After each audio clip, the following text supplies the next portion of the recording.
faut d'urgence, je pense, exiger que tous les Arabes qui possèdent des armes illégalement les remettent aux forces de l'ordre. Il faut mener un véritable ratissage dans toutes les villes et les villages arabes israéliens, punir très sévèrement toute détention d'armes, sinon on ne pourra pas venir à bout de cette vague de terreur.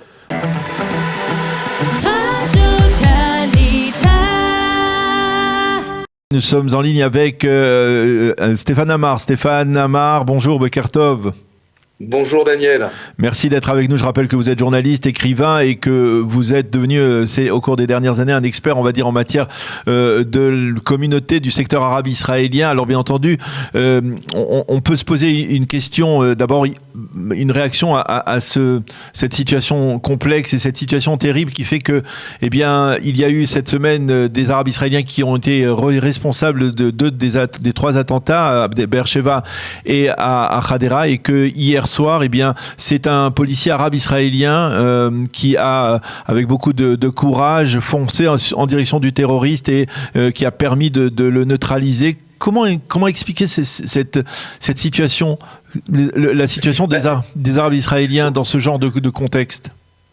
Mais ça souligne toute la complexité de la situation à laquelle est confronté Israël.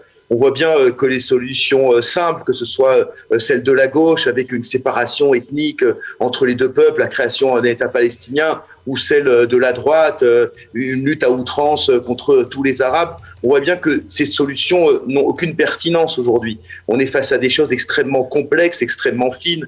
Vous le disiez, d'un côté... il y a des Arabes israéliens qui commettent des attentats. De l'autre côté, il y a des Arabes israéliens qui sont victimes d'attentats, comme ce Druze à Hadera, qui a été assassiné avec la jeune Shirel, cette franco-israélienne. Et il y a, enfin, vous le disiez, des Arabes israéliens qui défendent l'État d'Israël, qui eux-mêmes éliminent des terroristes. Donc on voit bien que tout cela est extrêmement compliqué à démêler, qu'on ne peut pas mettre dans une case l'une ou l'un ou l'autre des individus. Ce serait beaucoup trop simple, et donc il faut aborder, je pense, cette situation tout à fait nouvelle. J'ai retenu dans votre flash une expression extrêmement intéressante, c'est que c'est effectivement un terrorisme qui n'a pas d'adresse, qui se structure sur Internet.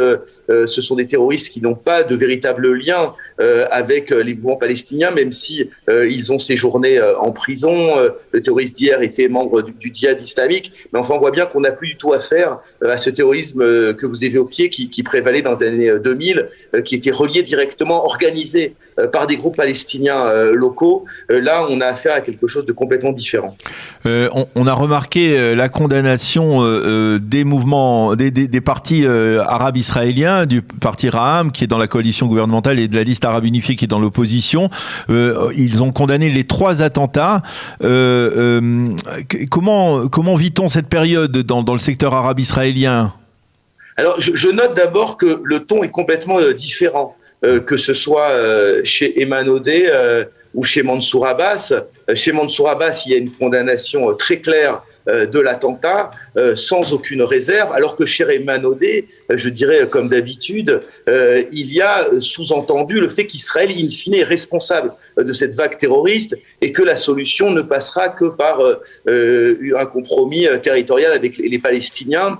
On voit donc bien qu'il y a 2 attitudes quand même assez différentes dans le secteur arabe, ce qui représente d'ailleurs ce que ressentent les gens. On a bien vu que d'un côté, il y a des manifestations de joie à Oum el-Fahem, d'Eliès, etc., après ces attentats. Mais je dirais que la grande partie des Arabes israéliens ne veut pas plonger dans une vague de terreur. Elle ne soutient pas ce terrorisme, comme c'était le cas d'ailleurs en mai dernier. On l'a bien vu, les attaques terroristes, les attaques contre les forces de l'ordre se sont concentrés sur quelques points en Israël, souvent d'ailleurs des points où il y a des crimes, des problèmes de droit commun, des problèmes de délinquance tout au long de l'année. Ce sont des foyers de terrorisme. Là, on peut vraiment établir une corrélation.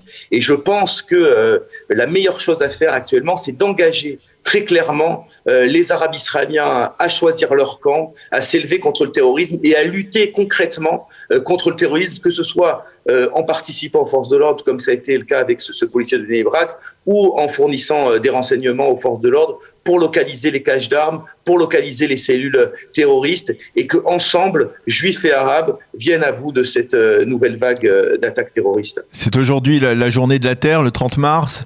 C'est une journée qui est propice, on va dire, aux manifestations, au rassemblement de solidarité de la part des Arabes israéliens. Vous pensez que c'est aujourd'hui aussi propice à une recrudescence de la violence à laquelle on a déjà assisté, on va dire, au cours des derniers mois. Bien entendu, il y a eu ce qui s'est passé au mois de mai dernier. Vous pensez que il y a une atmosphère de rébellion, on va dire, dans une partie du secteur arabe israélien aujourd'hui? Les Bédouins du Negev en particulier? Je ne sais pas s'il y a une atmosphère de rébellion. Ce qui est sûr, c'est qu'effectivement, les terroristes qui sont engagés dans une action violente contre les Israéliens sont reliés de près ou de loin avec la mouvance islamiste israélienne incarnée par Raed Salah. D'ailleurs, on a vu qu'un des terroristes avait été pris en photo avec le cher Raed Salah d'Oumel Fahem. Et Raed Salah a souvent essayé d'instrumentaliser cette fameuse journée de la Terre pour fomenter des troubles. Est-ce qu'il y a le terrain propice pour cela? Je ne le crois pas. Je pense que cette action violente est le fait d'une minorité, même si encore une fois c'est indéniable, elle est soutenue par une partie non négligeable de la population arabe israélienne. Mais si vous voulez, je pense que l'action doit être menée pas simplement aujourd'hui évidemment, mais tout au long de l'année. Je pense que durant des années, on a laissé prospérer des zones de non-droit, ce qu'on pourrait appeler des territoires perdus de l'État d'Israël, dans plusieurs endroits du territoire israélien. Je ne parle pas là de la Cisjordanie ou de Gaza, mais je parle bien du territoire d'Israël reconnu internationalement, le territoire d'avant 1967. Et dans ce territoire, eh bien, les gouvernements successifs ont laissé se développer une forme d'anarchie. On a laissé les Arabes de ces territoires s'armer, acheter illégalement des armes en contrebande aux soldats de l'armée israélienne. Alors pendant des années, effectivement, ils se sont entretués. Vous savez que le crime à l'intérieur de la société arabe israélienne est extrêmement élevé. Donc on a dû considérer que ce n'était pas si grave. Mais actuellement, ces armes se retournent vers tous les citoyens d'Israël. Et là, on commence à prendre ce problème au sérieux. Alors, il faut d'urgence, je pense, exiger que tous les Arabes qui possèdent des armes illégalement les remettent aux forces de l'ordre. Il faut mener un véritable ratissage dans toutes les villes et les villages arabes israéliens, punir très sévèrement toute détention d'armes. Sinon, on ne pourra pas venir à bout de cette vague de terreur. Alors, une dernière question concernant le secteur arabe israélien. On a vu réapparaître Daesh.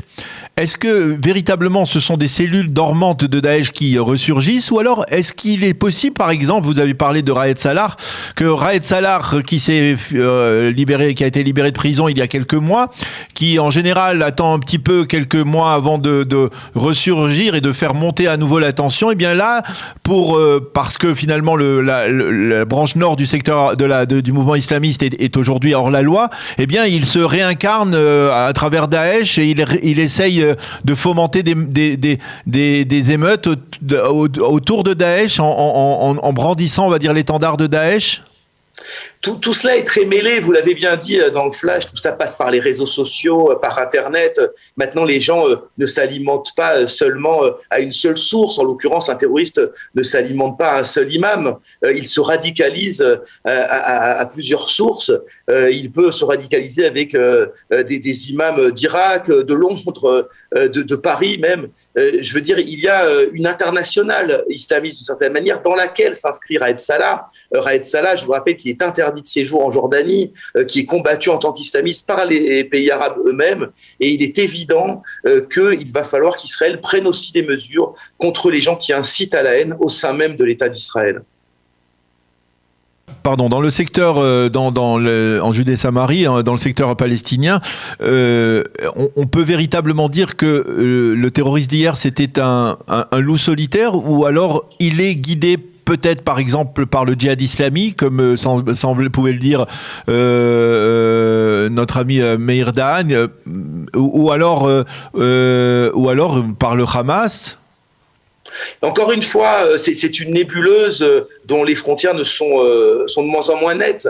Ce qui est certain, c'est qu'en Cisjordanie, du moins, le Hamas et le djihad islamique sont réprimés, sont surveillés de très près par l'autorité palestinienne qui transmet ces renseignements à l'armée israélienne, qui collabore. Et c'est aussi pour ça, pour rejoindre ce que je disais au début de cette intervention, que cette idée de séparer le territoire en deux États, que la solution serait la création d'un État palestinien, cette idée est parfaitement inepte, parce qu'on voit bien là que cette vague de terreur touche au cœur même de l'État d'Israël, et qu'au contraire, en Cisjordanie, un certain calme règne.